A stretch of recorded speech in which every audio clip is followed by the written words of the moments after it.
પ્રકરણ 7 મહાત્માના માર્ગ પર 1 સત્યાગ્રહ સારાંશ. બાપુ, રાષ્ટ્રપિતા અને મહાત્મા તરીકે આપણે જેને ઓળખીએ છીએ તે મહાપુરુષ એટલે મોહનદાસ કરમચંદ ગાંધી. તેમણે બેરિસ્ટરની પદવી પ્રાપ્ત કરી વકીલાત કરવા દક્ષિણ આફ્રિકા ગયા, જ્યાં દક્ષિણ આફ્રિકાના મૂળ વતનીઓને પરાધીન બનાવીને ગોરા લોકો એ સમૃદ્ધ દેશના માલિક બની બેઠા હતા. ગોરાઓની સરખામણીમાં ભારતીયોને બહુ જ ઓછા હક ભોગવવા મળતા હતા. તેથી આ અન્યાય અને અપમાનો સામે ગાંધીજીએ પડકાર કર્યો. પોતાને થતા અન્યાય સામે સત્ય અને અહિંસાથી લડવાની અનોખી પદ્ધતિ તેમણે શોધી, જેને સત્યાગ્રહ નામ આપ્યું.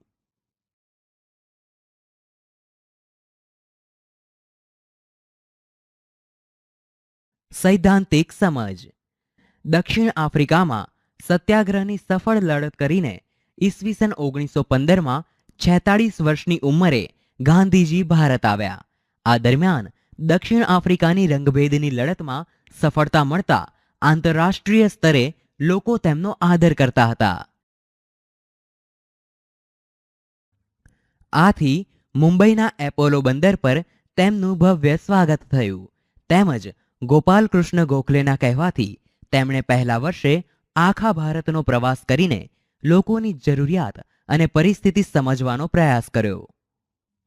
એક વર્ષના ભ્રમણ બાદ ગાંધીજીએ 25મી મે 1915ના દિવસે અમદાવાદના કોચરબમાં સત્યાગ્રહ આશ્રમની સ્થાપના કરી, જેને એક વર્ષ બાદ સાબરમતી નદીના કિનારે ખસેડવામાં આવ્યો.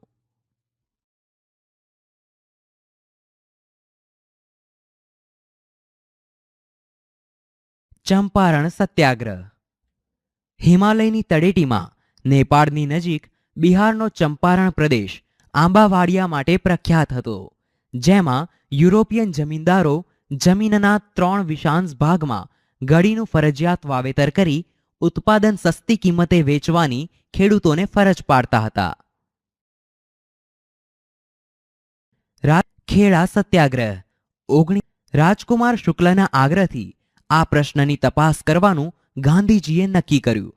પરંતુ તપાસ શરૂ કરે તે પહેલા ત્યાંના મેજિસ્ટ્રેટે તેમને નોટિસ દ્વારા ચંપારણ જિલ્લો તાત્કાલિક છોડી દેવાનું ફરમાન કર્યું. જ્યારે તેમણે આ નોટિસનો અનાદર કર્યો, તેમણે ખેડૂતોની મુશ્કેલીઓ તૈયાર કરીને સરકાર સામે રજૂ કરી અને ચંપારણના મોતીહારી ગામમાં રહીને આ પ્રથા સામે લડત ચલાવી અને સત્યાગ્રહ સફળ થયો.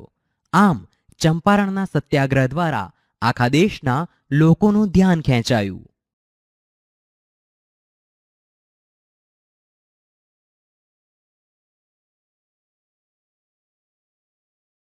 ખેડા સત્યાગ્રહ 1917-1918. 1917માં ખેડા જિલ્લામાં અતિવૃષ્ટિ થઈ, પરિણામે પાક નાશ પામ્યો. છતાં સરકારે ખેડૂતોનું મહેસૂલ માફ કરવાને બદલે ઉઘરાવવાનું નક્કી કર્યું.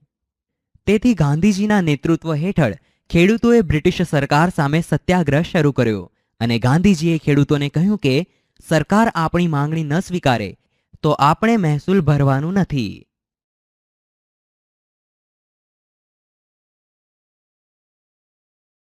તેમની હાકલને માન આપીને વલ્લભભાઈ પટેલે પોતાની વકીલાત છોડીને આંદોલનમાં ઝંપલાવ્યું. ઉપરાંત ગાંધીજીએ કમિશનરને પત્ર લખીને જણાવ્યું કે જો નબળી સ્થિતિવાળા ખેડૂતોનું મહેસૂલ માફ થશે તો સારી સ્થિતિવાળા ભરી દેશે. અંતમાં કલેક્ટર દ્વારા 1918માં હુકમ આપવામાં આવ્યો અને આંદોલન સફળ નીવડ્યું.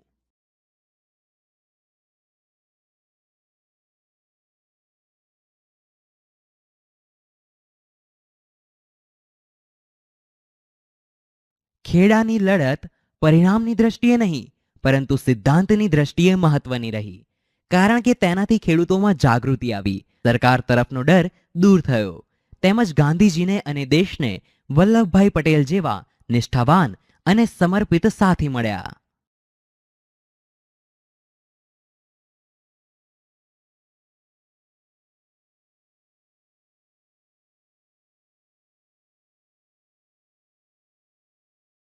રોલેટ એક્ટ અને જલિયાવાલા બાગ. સારાંશ.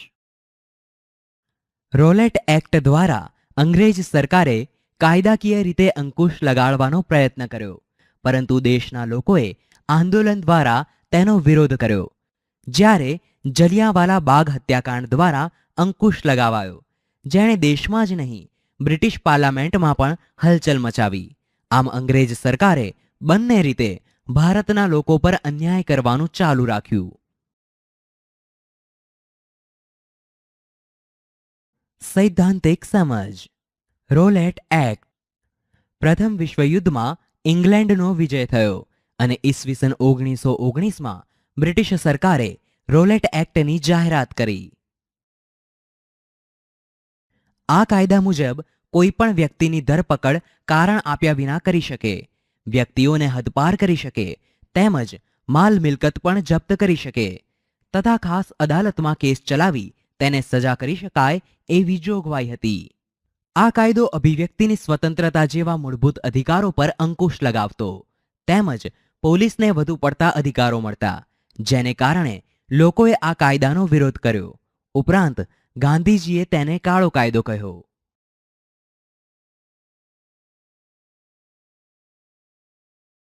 રોલેટ સત્યાગ્રહ બ્રિટિશ શાસન સામે સમગ્ર ભારતનો પહેલો સંઘર્ષ હતો, પરંતુ તે મોટા ભાગે શહેરો પૂરતો સીમિત હતો.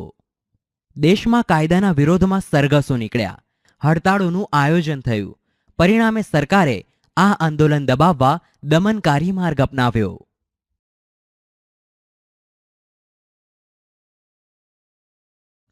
જલિયાંવાલા બાગનો હત્યાકાંડ 1919. રોલેટ એક્ટના વિરોધમાં 30 માર્ચ અને 6 એપ્રિલ 1919ના રોજ પંજાબમાં લોકોએ હડતાળ પાડી, પરંતુ અમૃતસરની પરિસ્થિતિ અંકુશ બહાર છે તેમ લાગતા તેને લશ્કરને હવાલે કરવામાં આવ્યું.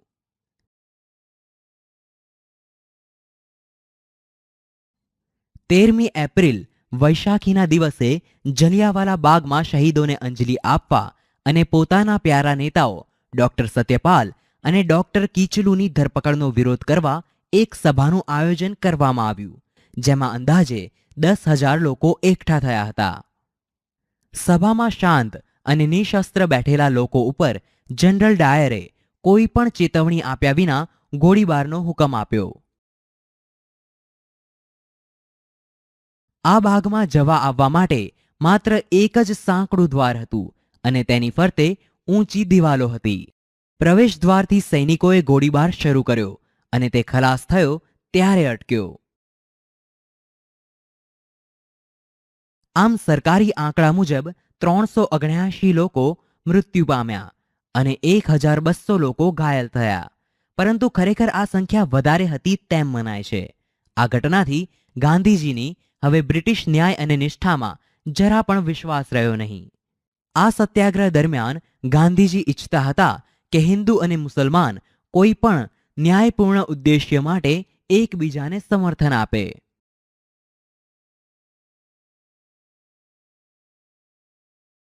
ખિલાફત આંદોલન.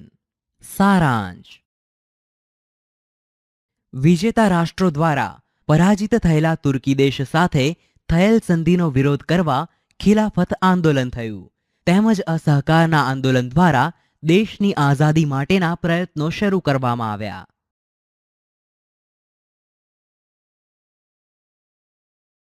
સૈદ્ધાંતિક સમજ.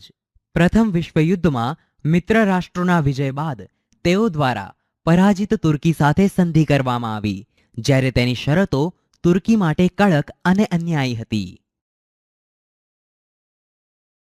તુર્કીનો સુલતાન એ વખતે ઇસ્લામ ધર્મનો ખલીફા એટલે કે ધાર્મિક વડો હતો, તેથી સંધિ મુજબ તેનું ખલીફા પદ રદ કરવામાં આવ્યું.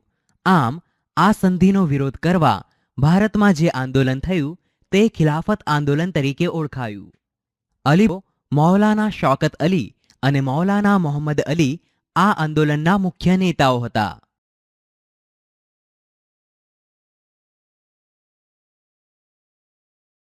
ઉપરાંત ગાંધીજીએ તેમને સમર્થન આપતા કોંગ્રેસને આગ્રહ કર્યો કે પંજાબમાં થયેલા અત્યાચારો અને ખિલાફત બાબતે વિરોધ કરવા મળીને અભિયાન ચલાવવું તથા સ્વરાજ્યની માંગ કરવી. અસહકારનું આંદોલન 1920 થી 1922. પોતાના પ્રસિદ્ધ પુસ્તક હિન્દ સ્વરાજ 1909માં ગાંધીજીએ કહ્યું છે કે ભારતમાં બ્રિટિશ શાસન ભારતીયોના સહયોગથી જ સ્થપાયું અને તેના કારણે જ ચાલી રહ્યું છે. તેમણે ઉમેર્યું કે જો ભારતના લોકો પોતાનો સહયોગ પરત લઈ લે તો 1 વર્ષની અંદર જ બ્રિટિશ શાસન સમાપ્ત થઈ જાય અને સ્વરાજની સ્થાપના થઈ જશે.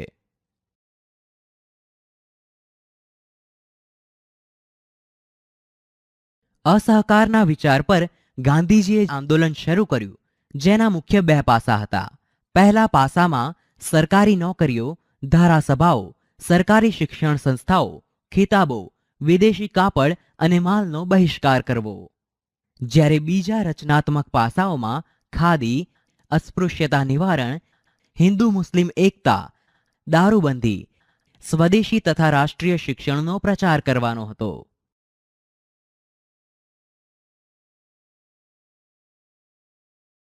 અસહકાર આંદોલનની શરૂઆત મહાત્મા ગાંધીએ કૈસરે હિન્દની ઉપાધિ ત્યાગીને કરી. તેમજ 1921-22માં આંદોલનને વધુ ગતિ મળી, કારણ કે વિદ્યાર્થીઓએ શાળા અને કોલેજો છોડી. મોતીલાલ નહેરુ, સી રાજગોપાલાચારી અને અસફ અલી જેવા ઘણા વકીલોએ વકીલાતનો ત્યાગ કર્યો.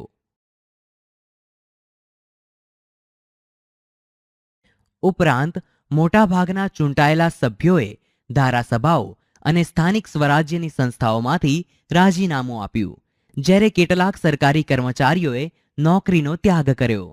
આમ લોકોએ ઠેર ઠેર વિદેશી કાપડની હોડીઓ પ્રગટાવી અને દરેક ઘરમાં રેંટિયો ગૂંજતો કર્યો અને સ્વદેશીનો પ્રચાર કર્યો.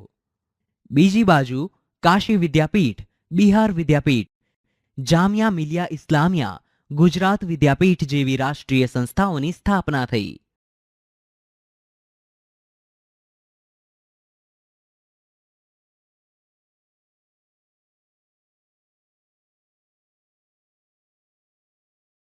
મહાત્મા ગાંધી હિંસક આંદોલનની વિરુદ્ધમાં હતા. તેમ છતાં 1922માં ખેડૂતોના એક ટોળાએ હિંસક માર્ગ અપનાવી ગોરખપુર જિલ્લાના ચૌરી ચૌરા એટલે કે ઉત્તર પ્રદેશના પોલીસ સ્ટેશન ઉપર હુમલો કરી આગ લગાડી, જેને કારણે 22 પોલીસ જીવતા સળગી ગયા. પરિણામે ગાંધીજીએ આ આંદોલન પાછું ખેંચ્યું. તેમ છતાં ખેડૂતો બેકાબૂ થયા નહોતા, તો પણ તેના શાંતિપૂર્ણ સરઘસ પર પોલીસે ગોળીઓ ચલાવી હતી.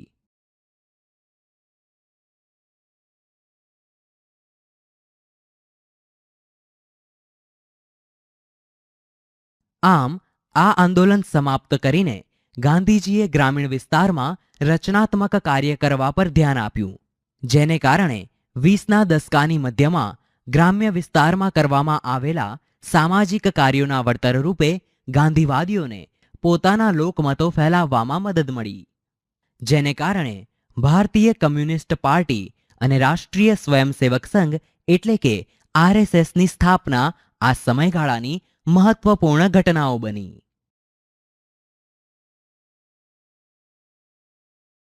Simon commission 1927. સારાંશ. અંગ્રેજ સરકાર વિવિધ રીતે ભારત દેશની પ્રજા પર અંકુશ રાખવા માંગતી હતી, તેથી તેને સાયમન કમિશન બહાર પાડ્યું. આ સિવાય ખેડૂતો પર થયેલા કર વધારાનો વિરોધ કરવા લોકોએ બારડોલી સત્યાગ્રહ કર્યો. સૈદ્ધાંતિક સમજ. હિન્દને સુધારા આપવાના હેતુથી અંગ્રેજ સરકાર દ્વારા ઈસવીસન 1927માં સર જ્હોન સાયમનના અધ્યક્ષપદે એક કમિશનની રચના કરવામાં આવી, જેમાં ભારતના રાજકીય જીવનના ભવિષ્યનો નિર્ણય કરવાનો હતો.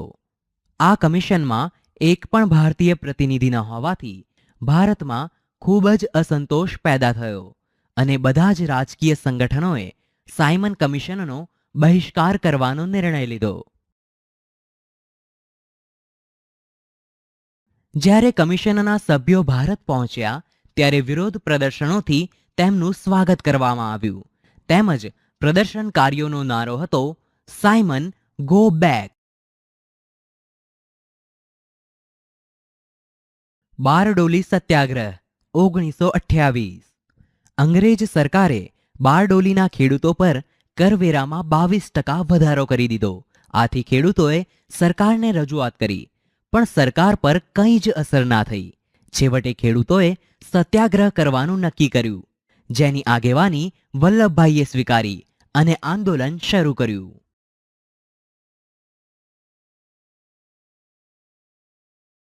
રવિશંકર મહારાજ અને જુગતરામ દવે જેવા કાર્યકર્તાઓની મદદ મળવાથી ખેડૂતો નિર્ભય બની કાયદાઓનો ભંગ કરવા લાગ્યા. વલ્લભભાઈના જુસ્સાદાર ભાષણોથી ખેડૂતોમાં હિંમત આવી. તેથી અંગ્રેજ સરકારે વલ્લભભાઈને પૂના બોલાવ્યા. ત્યાં ખેડૂત પ્રતિનિધિઓની હાજરીમાં જ ન્યાયપૂર્ણ મહેસૂલ નક્કી કરવામાં આવ્યું અને આ સફળ સત્યાગ્રહથી વલ્લભભાઈ સરદાર કહેવાયા.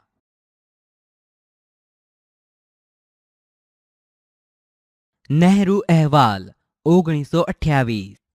સારાંશ. નહેરુ અહેવાલ દ્વારા ભારતનું બંધારણ ઘડવા સમિતિની રચના કરવામાં આવી. આ ઉપરાંત કોંગ્રેસ દ્વારા પૂર્ણ સ્વરાજનો ઠરાવ પસાર કરવામાં આવ્યો, જેમાં કોંગ્રેસે સ્વતંત્રતાના સોગંદ લીધા. સૈદ્ધાંતિક સમજ. નહેરુ અહેવાલ 1928 ભારતના બધા રાજકીય પક્ષોના પ્રતિનિધિઓની બનેલી એક સર્વપક્ષીય પરિષદ ફેબ્રુઆરી 1928માં દિલ્હી ખાતે મળી. આ પરિષદમાં ભારતનું બંધારણ ઘડવા મોતીલાલ નહેરુના અધ્યક્ષપદે એક સમિતિની રચના કરવામાં આવી. તેણે બધા જ પક્ષોને અનુકૂળ આવે તેવો બંધારણીય મુસદ્દો તૈયાર કર્યો, જે નહેરુ અહેવાલ તરીકે જાણીતો બન્યો. પરંતુ મુસ્લિમ લીગની અસંમતિને કારણે તેનો અસ્વીકાર કરવામાં આવ્યો. પૂર્ણ સ્વરાજ્યનો ઠરાવ 1929. નહેરુ રિપોર્ટ અનુસાર સાંસ્થાનિક સ્વરાજ્યને મુદ્દે ઊભા થયેલા વિવાદને ઉકેલવા માટે સરકારને અપાયેલ સમય પૂરો થતો હોવાથી કોંગ્રેસે લાહોર મુકામે જવાહરલાલ નહેરુની અધ્યક્ષતામાં અધિવેશન બોલાવ્યું. પરંતુ સરકારનો કોઈ પ્રતિસાદ ન મળતા રાવી નદીના કિનારે મળેલ આ અધિવેશને પૂર્ણ સ્વરાજ અંગેનો ઠરાવ પસાર કર્યો. ત્યારબાદ 26 જાન્યુઆરી 1930ના રોજ આ સંદર્ભે કોંગ્રેસે સ્વતંત્રતાના સોગંદ લીધા અને આ બનાવની યાદમાં સ્વતંત્ર ભારતના બંધારણને પણ એ જ તારીખે અમલમાં મૂકવામાં આવ્યું. વિદ્યાર્થી મિત્રો, આ પ્રકરણ અહીં